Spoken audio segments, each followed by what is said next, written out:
Selamat pagi Sobat Sehat RSCM. Perkenalkan, saya Dr. Himawan Aulia Rahman, spesialis anak. Saat ini saya bekerja di KSM Kesehatan Anak di Rumah Sakit Cipto Mangunkusumo. Penyebab bayi kuning pada bayi adalah karena produksi zat kuning atau bilirubin yang berlebihan pada saat bayi baru lahir. Ditambah dengan hati yang fungsinya untuk mengeluarkan bilirubin dari tubuh masih belum bekerja secara optimal.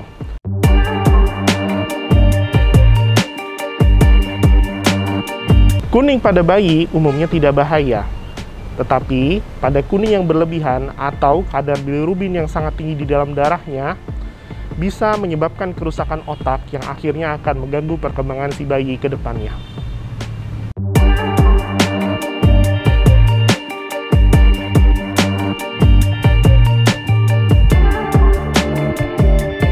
Menjemur pada bayi yang kuning saat ini belum terbukti secara kuat secara ilmiah. Yang paling penting adalah para ibu harus memastikan bahwa bayinya mendapat ASI yang cukup, supaya kuning pada bayinya tidak bertambah.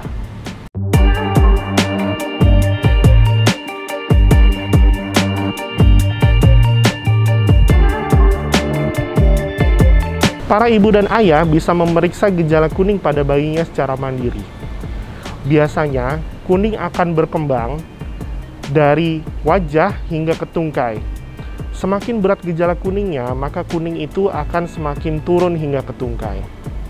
Biasanya, kuning yang terjadi pada area wajah, pada area dada bagian atas, itu biasanya tidak berbahaya.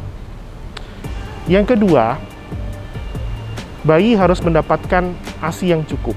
Oleh karena itu, para ibu harus memastikan bahwa produksi ASI-nya cukup untuk si bayi. Bila para ibu atau ayah ragu, maka bisa membawa bayinya untuk berkonsultasi ke dokter anak terdekat.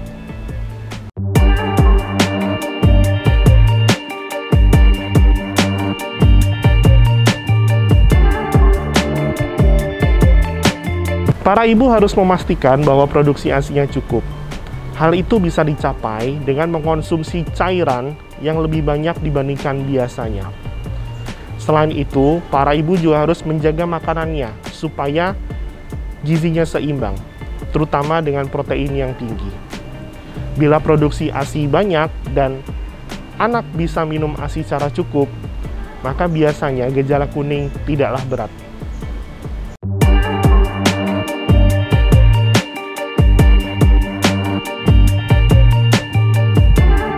Yang pertama, para ibu janganlah stres, karena stres itu bisa mengurangi produksi ASI ibu sendiri. Yang kedua, ibu juga harus memastikan bahwa produksi ASI-nya cukup. Hal itu bisa dilihat dengan si bayi harus buang air kecil paling tidak tiap 4 jam di diapernya.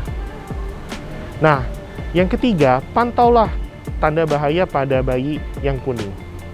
Hal itu bisa ditandai dengan warna kuning yang tampak di area tungkai.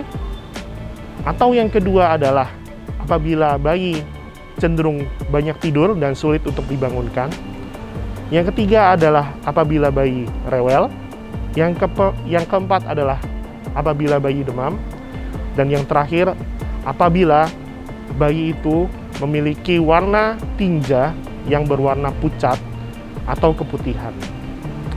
Apabila ibu ragu, maka ibu bisa membawa ke dokter anak terdekat.